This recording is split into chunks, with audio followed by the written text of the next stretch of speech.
Been out in these streets with, not in the streets with, real in the streets with. So sit back and relax, check out this intro. The show won't be starting in a minute. Come check me out, you know what I'm saying? Tell me what you feel about the show, rude to the show and all that, you know what I'm saying? Show me some love out here in my area. Down back on block, back on block. Hey.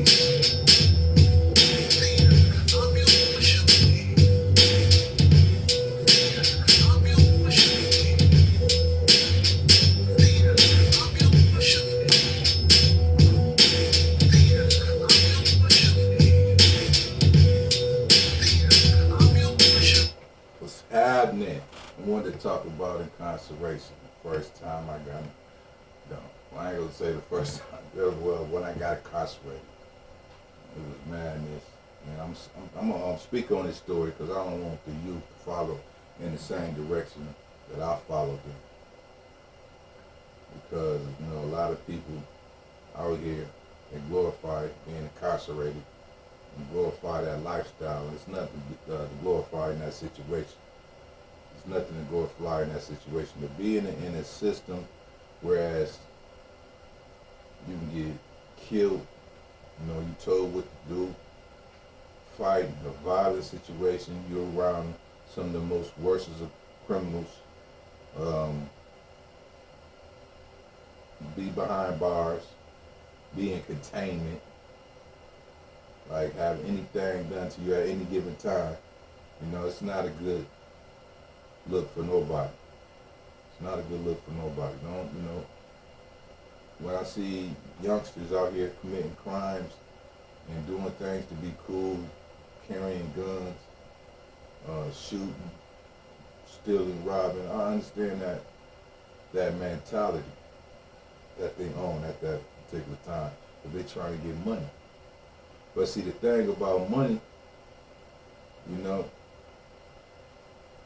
it's different ways to get money. You can earn it, or you can try to take it from somebody, or you can do illegal things to get that money, So I just wanted to shine on when you're doing criminal activities, there's always consequences.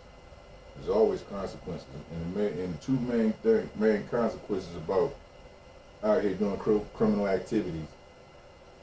Either you can get incarcerated or you can get killed. Ain't nothing sweet about it. Ain't nothing sweet about it.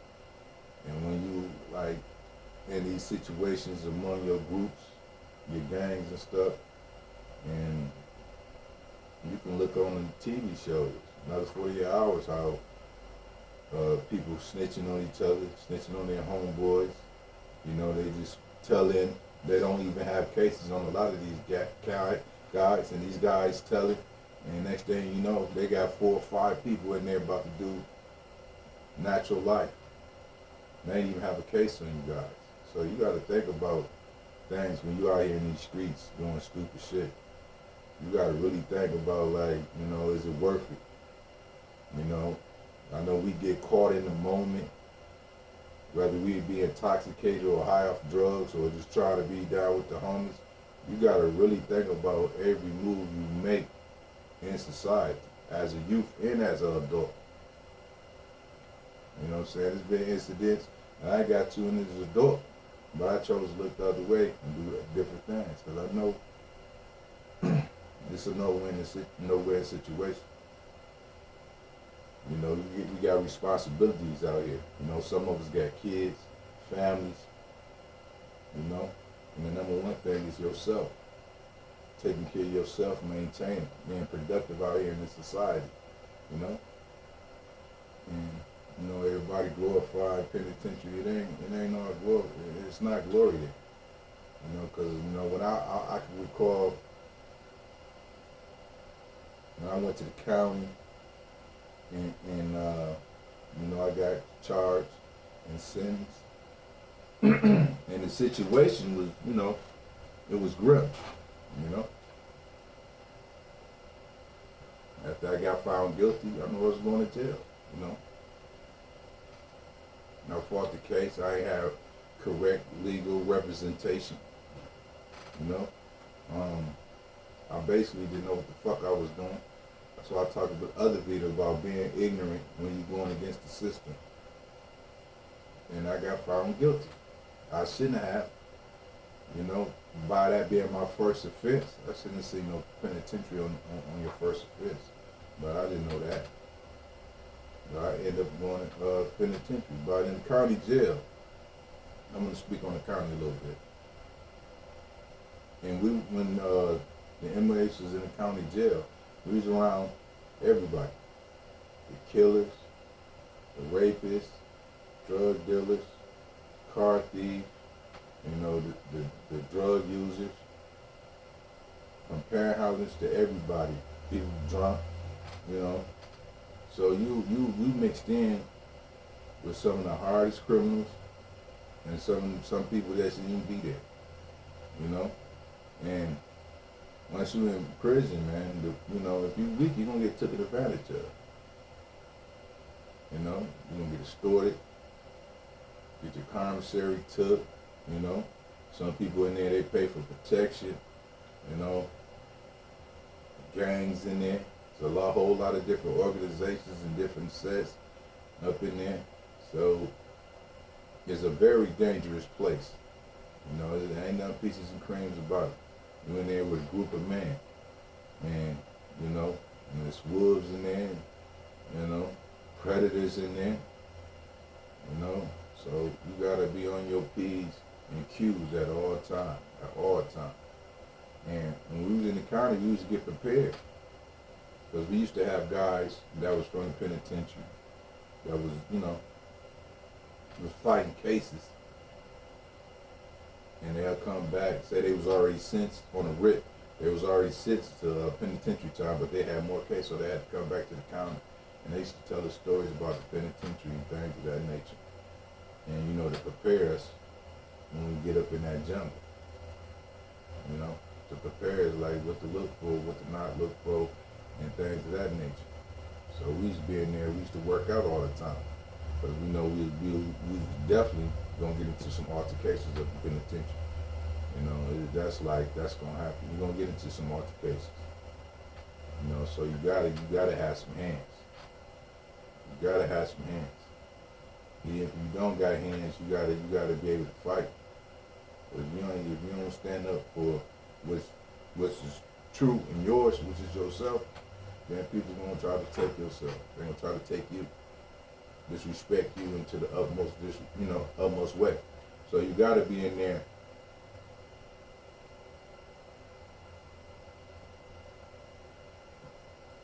and carry yourself in a certain manner.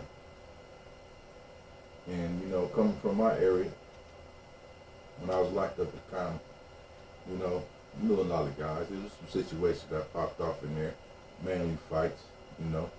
People from different neighborhoods got in fights and stuff like that. And, you know, that was normal, you know. And, you know, you have problems with somebody out in the street. When you get behind the walls, man, that shit intensify.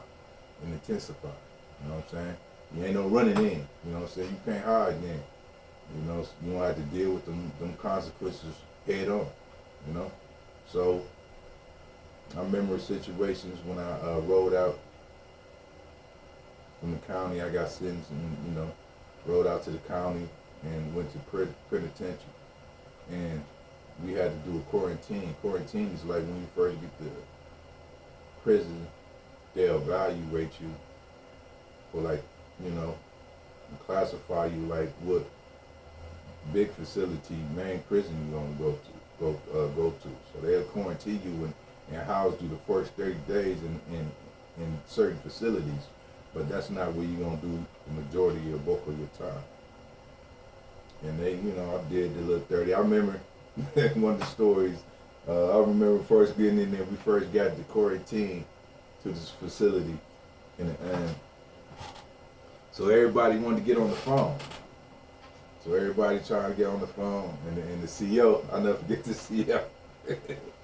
And he used to joke with us all the time, but he was serious. Like, oh yeah, y'all crying, y'all want to call mama, you know? Mama can't help you now. You know, he be talking to us like that. Cause everybody try to get on the phone. You know what I'm saying? Carl, he's like, yeah, when you in the big house now, Mama can't help you now. And that was real. You in the big house. You know? Mama can't help you now. And when you go out there and do them crimes, especially off emotion, if you kill somebody, you know, and they hit you with that 30 years, that 25 years, or life without parole, that means you ain't coming home. And then that shit hit. That shit hit real different. Oh, it hit real different when you know you ain't never coming home. Especially if you're a youngin'. Say you 25, I see it all the time.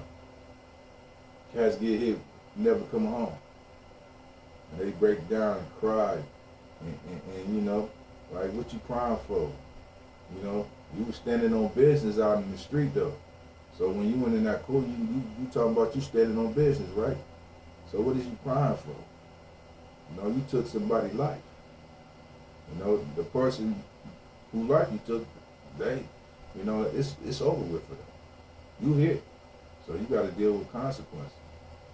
That's one thing about everything I did. I always looked at the consequences of what was going to happen if I ever get caught, or, you know, whatever situation. I looked, whatever I was going to do, I was like, okay, if I'm doing this, this is what I'm faced with. If you live your life like that, then you can make good, sound decisions. And then you can accept. That's how I used to do. I used to, okay, I'm about to do this, and this is what, if I get caught, this is what I'm charged with. I'm going to accept that right there and there. You know what I'm saying? I'm going to accept that. Whatever the consequences may be, I'm going to accept that. That's how I was. I'm going to accept that.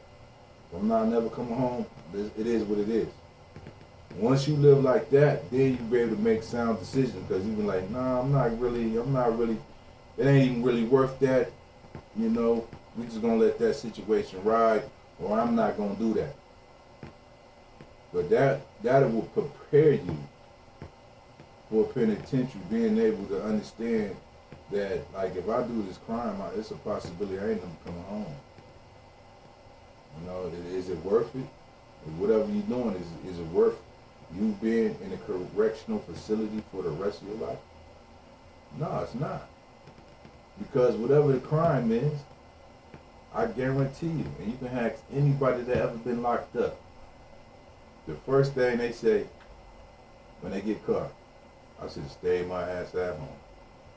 Every nigga done said that. Everybody that got locked up done said that. From the county jail to penitentiary, I should have stayed my ass at home. I didn't even have to go do that.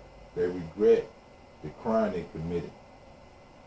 Because once you get in there, that reality hit. When them goddamn doors shut and they lock, and you got to sit down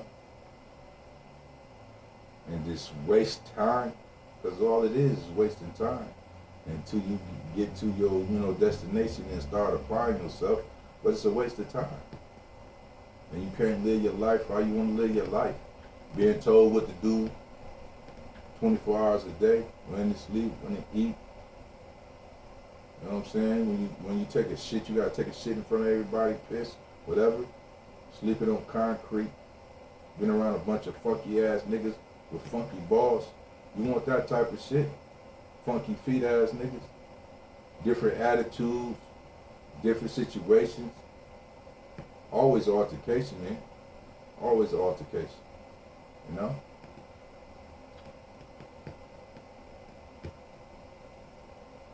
So when you committing that crime, you gotta put all that in your mind. You gotta put all that in your head. Like, is it worth it? Now, if you can stand on that, and some people like penitentiary. I got a homeboy, he liked penitentiary. I remember one day he said, I know how to jail. Penitentiary don't mess with me. I know how to jail. I mean, he know how to do his time. I was thinking to myself, yeah, you in there fucking with them boys. Yeah, you up in there fucking with them boys. If a person tell you that means he's a homosexual. That means he can go to penitentiary, have sex with men, and he cool with that. You got cats out there that don't mind going to penitentiary, in and out the penitentiary, and they tell you, oh, I know how to jail. I mean, they go in there fuck with them boys. You know? And there's a lot of motherfuckers up in there like that. Our thing was like, if back when, in our day, it was like, if you did over 10 years, you were suspect. If you did more, if you was locked up more than 10 years, you were suspect. That's how we was. That was law then. Anything under 10 years, we give you the benefit of the doubt. But if you did 10, nigga, you down there was suspect. You be out there doing shit you ain't supposed to be out there doing. But being behind that wall, man, it's just like they used to call it, gladiator school. You know what I'm saying? Because you got to be a gladiator in that motherfucker. You definitely got to be a gladiator. You got to be a person that brought your business 24/7. You know, and people will try you. They got predators. Like I say, it's predators. Most of them niggas up in here is predators. They just watch you, watch how you moving, and then they're gonna try some shit with you. You know what I'm saying? So, like when we was in the county, we used to work out all the time because we used to get prepared. You know, we used to fight. You know, get prepared. So when we get in these altercations, we was tight with our craft and our skills. You know how to handle our business. You know, we do push-ups all day. All kind of shit to get bucked and be about our situation. But back to the story. Once I got to penitentiary, once we got to the quarantine place, and God was telling us that, so and they're calling moms. And, she only can do so much. We're just trying to get some money on our books. That's one thing. Another thing, when you go to penitentiary, you're gonna want some money on your books. Because without that money, you out there bad. Because the meals they feed you, it's not gonna be enough. It's not gonna be enough for you. Them 3 meals, then that shit, half of that shit, you're gonna eat it. Definitely gonna eat it, but it ain't gonna be wholesome. So you're gonna want money on your books so you can have a store. And that's how a lot of people made their money, having stores and selling 2-for-1s or 3-for-1s, depending on what day it was. Like say if you got a bag of Roman noodles and another cat need it, and depending on what day it is, you can probably get it for 3-for-1s, meaning that you give him 1 Roman noodle, he got to give you 3 back, or 2-for-1, depending on depending on 1-for-1, depending on that's your homie. It depends on all the situation that it's in, but it's not a good look. But we was in quarantine, and when we did quarantine, we was at a level 5 max facility, and we couldn't be in there with the level 5s because we quarantined. Level 5 is like the top of the line with criminals. These niggas is on a whole nother round, right? So they ain't put us in there. We was just at their facility. And I'll never forget this shit. One day I was on the bunk, we was chilling, talking shit, and motherfuckers was like, man, come to the bathroom. Look at these niggas. And it was a window in our bathroom. And these motherfuckers be coming back from child. And we could see their ass through the window. So we ran in there to the motherfucker bathroom window and see these motherfuckers. I'm talking about these motherfuckers was so fucking huge. I'm talking about Hulk Hogan type niggas. I'm talking about these niggas were just humongous. This when they had weights in the penitentiary. You know what I'm saying? I'm talking about they just diesel. You know what I'm saying? I'm talking about I ain't never seen cats this big before. And we looking at these niggas and they looking up at us and said it was crazy. Everybody was huge. Everybody. Even the little short niggas, chest was out here. And we looking like, man, we gotta get our shit together. So we go back. All we did was worked out all freaking day. No shit. All day. We worked out inside the dorm. When we had rec, we worked out rec. We played some ball, but we still got our little rec in. You know what I'm saying? We still got our workout in. We fist fought. We had to get tight. You know what I'm saying? Because even though we weren't going to level 5 yards, it was just telling us, them level 5s, then you got level 4s, you got level 3s and shit. We was going to them yards that, them type of cats gonna be them yards. Because the thing how it worked, like, level 5s, you know what I'm saying, when they get close to they out, they about to go home, they start dropping their levels down. That's how it was back in the day when I was in. So a level 5 can drop all the way down to a level 2. But they got to analyze these people before they let them out. You know what I'm saying? That's the part of the whole process. You know, they'll drop a level 5 to a level 4 when you're getting close to getting home, so they can watch him and see if he can interact and shit. You know, so if not, then they'll keep flopping his ass, and they'll probably shit him back up to a level 5. So you know, and we looking at these guys, and that made us, you know, work out more. Because everybody, you know what I'm saying, you had to be about your business. You had to be about your business in penitentiary. And we go back and, you know, we got our situation together. It was incidents like that. Then we did our little 30 days up in the quarantine. And then, you know, it was different facilities that they'll send you to. Like, they'll come with the bag. If you had a bag at your door, and then they'll tell you what facility you going to. You know, and they had the name of the facility on the brown paper bag with the, you know, with your shit that you rolled in with. And when you had that bag, you was happy because you know you was going to a prison, and then that's when you can really start to settle in to the situation, because you're gonna be there in a minute. Because the first process is always the most terrible process, because you moving around and you really can't get settled. You want to get settled so you can go get your TV, your radios and shit like that, and you know, then you're gonna do your time, get familiar. And then you want to be up there with your peoples and shit. So motherfuckers used to love when they get them back so they can go to the penitentiary, they find out where they going, and then they can go to that facility and settle down.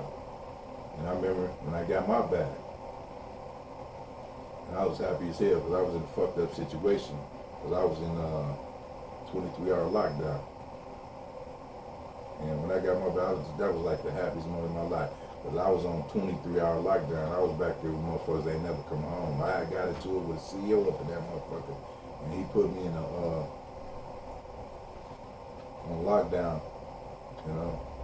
Put me in a motherfucking room. No motherfucking, no windows. Just nothing but concrete. I didn't even have a fucking toilet in that bitch.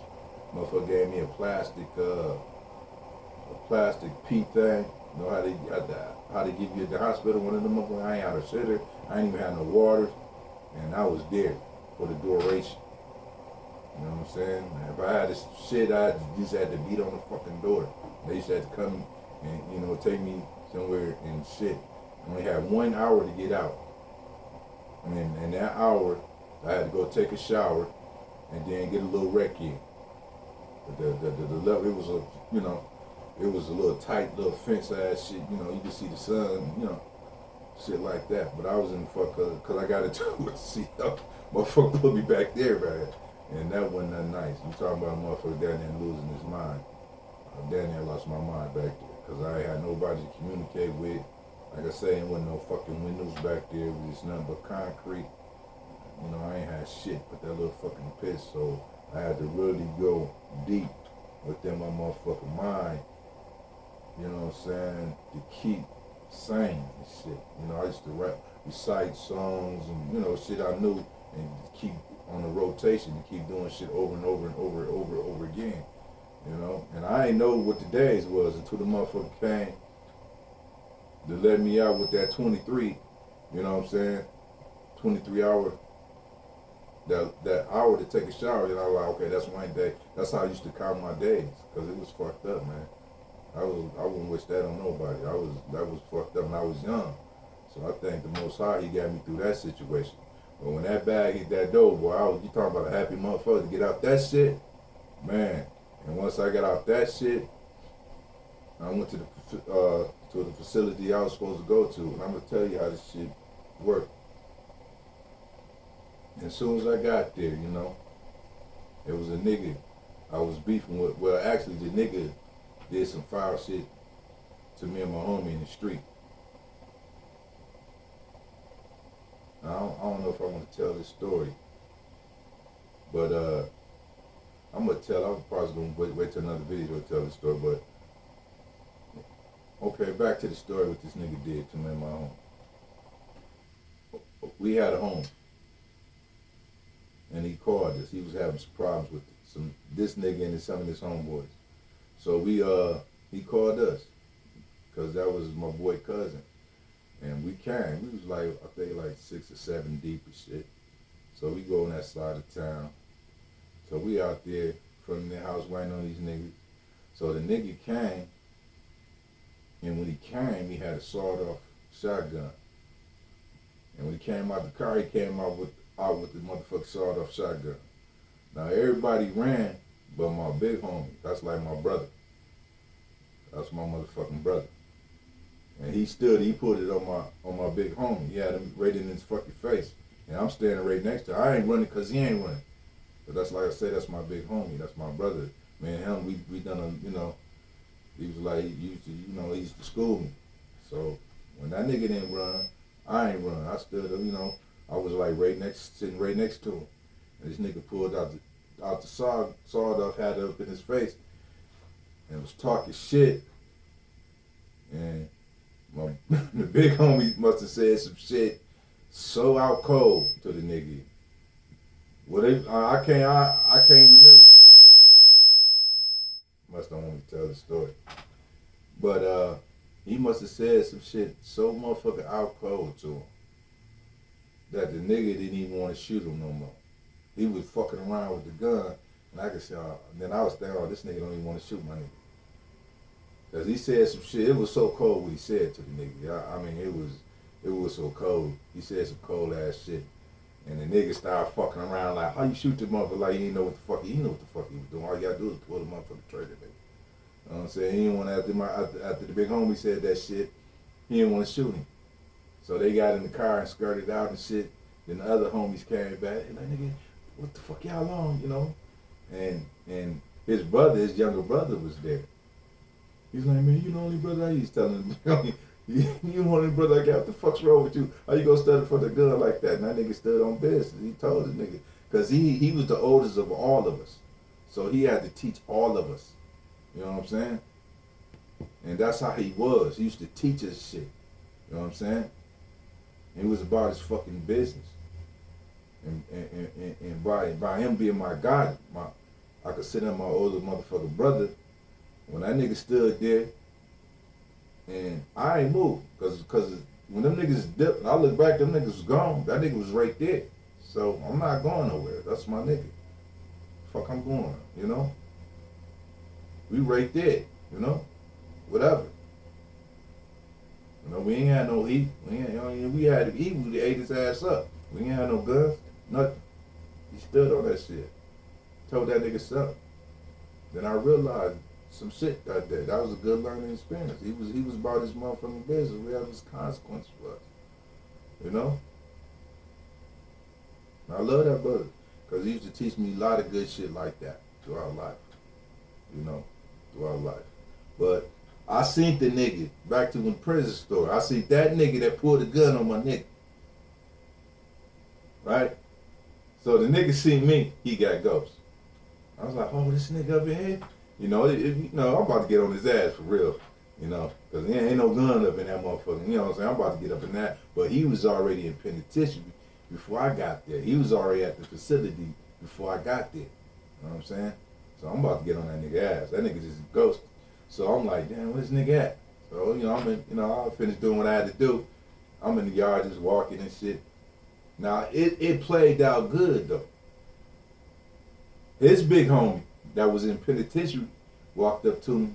He's like, what's up, young buck? And he started, we was kicking. I didn't know it was his big homie because he wasn't around. And he was like, yeah, my man. I was like, yeah, I know that nigga, whoop. Told him the situation. He's like, look, man, this how it is up in here. We all come from this certain area. You know what I'm saying? We all ride together. Whatever the shit popped off in the street, that shit dead. Up in here, we all up under one, situation. And I was like, and I was like, cool. That's what it is. That's what it is. And we, he dabbed me up, and that's what it is.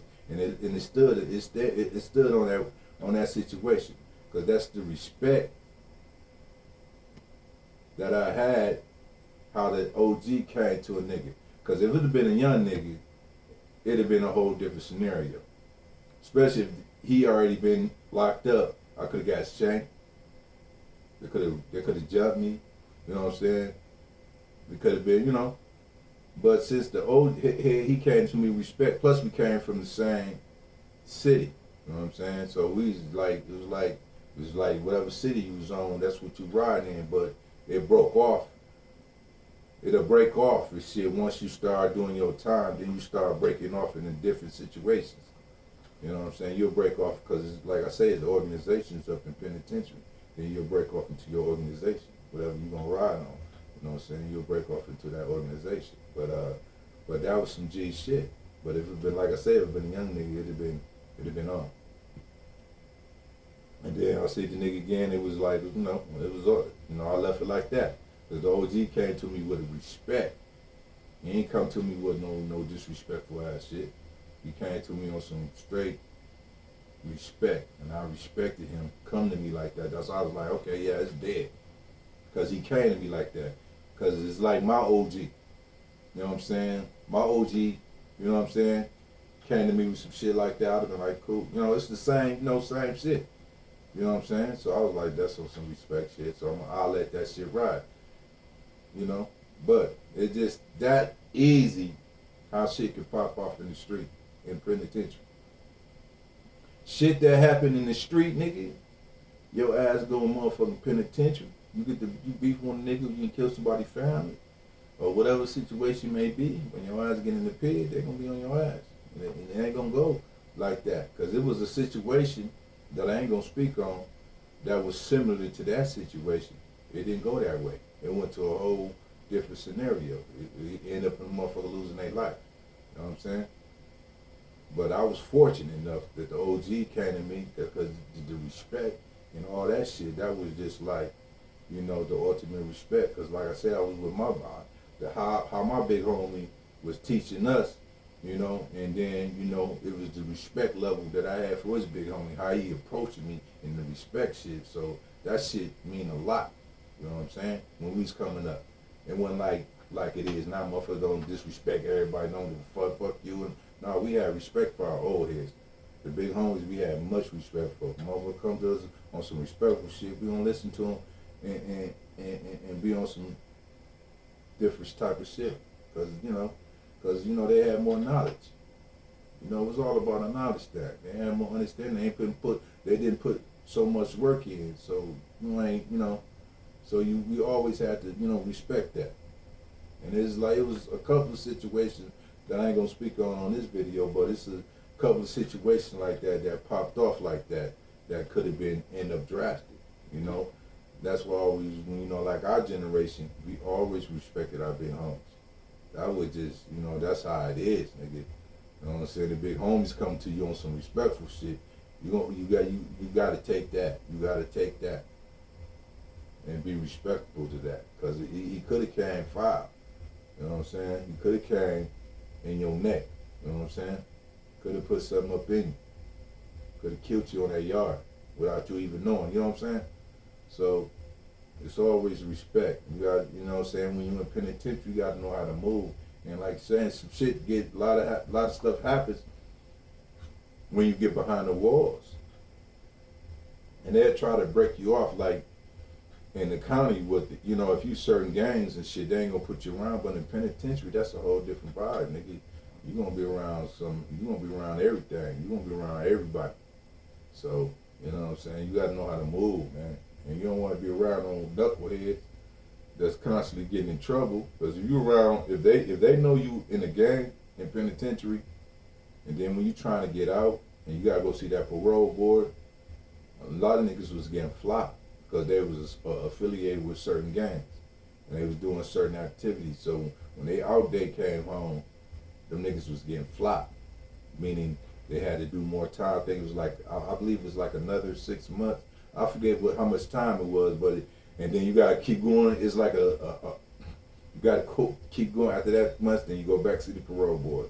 They're like, well, nah, and they'll flop your ass, and you gotta keep doing time, man. So you gotta know who you hanging with, and then another thing motherfuckers was doing was if your homies had a lot of time, nigga, and you was little time, they was trying to make you do the same. Certain homies, I ain't gonna say all homies, because my homies wasn't like that. My peoples was not like that. Because I remember when I got my parole, My nigga like, don't tell nobody you got parole. First thing he told said, don't tell nobody you got parole. If they know you about to get out this motherfucker, they go come over the wall on your ass. Though. Don't tell. He told me that shit, and I kept my mouth shut.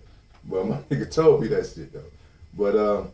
But yeah, motherfuckers know you got short time, nigga. They trying to keep you in there with them, so they'll, you know what I'm saying, they'll put you in a situation where you got to do more time.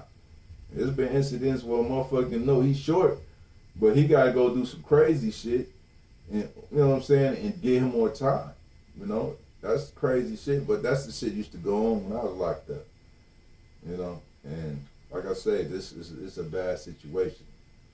It's a bad situation all around the clock. You know, there's been a lot of shit that popped off of that motherfucker, but it opened my eyes to a lot of different things. Number one, you know, you gotta move like different when you are in society, especially when you behind the walls. Cause I remember one day, man, I'll never forget this. I was asleep, and I swore I was at the house. Couldn't nothing tell me. I was like, I was waking up in my own bed. Mine was cooking. I'm thinking this shit, and mine was cooking. And I'm just like, it's like, it was like a reality. And I'm about to go eat, and the nigga woke me up. And I woke up, I'm in fucking penitentiary. Shit like that. It's just, you know what I'm saying? Used to happen, you know? Because your body has to adjust, you know what I'm saying? Your body, your mind is trying to escape that, you know what I'm saying, that situation, because your mind is not used to being condemned like that. You know what I'm saying? You physically condemned. You know what I'm saying? And then, and by me being on 23-hour lockdown, you know, I had to keep my mind flowing on. I used to think crazy shit. I used to think of so much crazy shit. I used to rap, do all kind of shit, and keep my mind flowing for not being able, you know, a lot of motherfuckers go into sanity like that. You know, especially when when you isolated like that. You know, that's why I can, you know, do the shit I do, because I've been in isolation for long periods of time. Talking about long periods of time. You know what I'm saying? So that kind of fucked me up, but it didn't break me. You know what I'm saying? It had me to a point where I was, you know, had me in a bad, a lower self, I should say. I was in a lower self for a little spell, but you know, it is what it is. But the thing is, man, you don't want to go to motherfucking penitentiary. It just ain't nothing glorified about that shit. You know what I'm saying? Ain't nothing good coming out that shit. You know what I'm saying? If you go in and out, I mean, if you gotta do your time, you gotta do your time. If you gotta do your time, you gotta do your time. You know, if you do some shit, you gotta stand on your time. That's why I tell motherfuckers, don't do shit if you can't stand on it.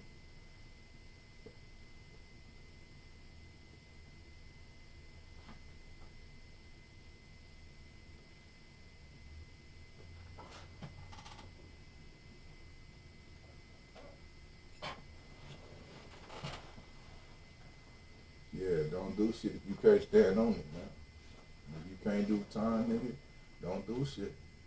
Shit, go to church, go to the mosque, go, you know, get a job, nigga. Because it's like, you know, you could lose all day in the motherfucking facility. And my thing would be like cats that know they can't do time, but they still doing criminal elements in the street. And then when they get caught, then they want to snitch on motherfuckers to try to work their way out the motherfucking system. Like, motherfucker, why is you out there, nigga? You know you can't do that time, nigga. You know? You know you can't do that time. You know? Being in prison is like when you was on punishment as a little kid. Your mama didn't beat your ass, she sent you to the room, took all your everything out your room, nigga. And you just sitting there, it's a whole sunny day out there. You hear your homeboys coming to the door knocking for you. You're like, no, he can't come out. The mama telling you, no, he can't come out. Them niggas out there playing, you gotta sit in the fucking room, you know? It's worse than that, you know? And it's a fucking sunny day out, you can't go out. So, it is what it is. Well, there's nothing to glorify about that shit. Motherfuckers be trying to glorify that shit. So, motherfucker, when you out there about to do a crime or about to you do some stupid shit, think about the consequences before you do your action. Because if you think about the consequences before you do that action, 9 times out of 10 you ain't gonna do that action because it's not worth it. Why throw your life away for some dumbass motherfucker? Don't never throw your life away from a dumb motherfucker, man. Word bond, man. I learned that at a very young age. Don't throw your life away from no dumb motherfuckers. Evade the motherfuckers. If you in a situation where you gotta handle your business, by all means. It's your life, you know what I'm saying? But if you can maneuver around motherfuckers, maneuver around motherfuckers. Maneuver around motherfuckers, you know what I'm saying? No situation is worth your incarceration, especially for the rest of your life. Don't throw your life away for no dumb motherfuckers, period. Yeah, it ain't, nah. That ain't even fly. We don't even do that. You know what I'm saying? For motherfuckers, you know what I'm saying? If you in beef with a motherfucker or a situation over some petty shit, you know, don't take that L. You know what I'm saying? But if a motherfucker put you in a position where you got to defend yourself, you know what I'm saying? That's your right. That's your God-given right. You know what I'm saying? It's to protect yourself. You know what I'm saying? That's your God-given right. The Most High gave you that right. You could defend yourself by any means necessary. You know what I'm saying? If a motherfucker trying to do something to you, that's your right to protect yourself. That's a whole different scenario. If a motherfucker trying to get on you and you got to protect yourself, you better choose yourself all day. You know what I'm saying? Fuck that, you know what I'm saying? Yeah. But I'm saying in situations where you can avoid, where shit off of petty shit, you can just be like, whatever, and keep it pushing. That's what I'm talking about. Don't throw your life away over no stupid ass shit. You know what I'm saying? A lot of motherfuckers junkies be throwing their life away over stupid shit. I had homeboys throw their life away over stupid shit. Just getting out of penitentiary now after doing a little thing over some dumb shit. It was like 10 of them did. You know what I'm saying? Shit, like, what the fuck? It was like, you know? Like, but it is what it is. And that's all I wanted to shine on this video. You know, Tales from the Hood. It's just like, you know, man, stay positive and stay smart out here in these streets, man. Because it's easy to get locked up. It's easy to be incarcerated out here, man. You gotta evade these motherfuckers, man. Yeah, you gotta duck these haters, and you gotta move where motherfuckers can't see you. You know what I'm saying? Incognito. You know what I'm saying?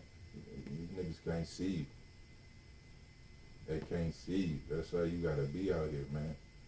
Especially when you're dealing in certain areas. You gotta move, you know.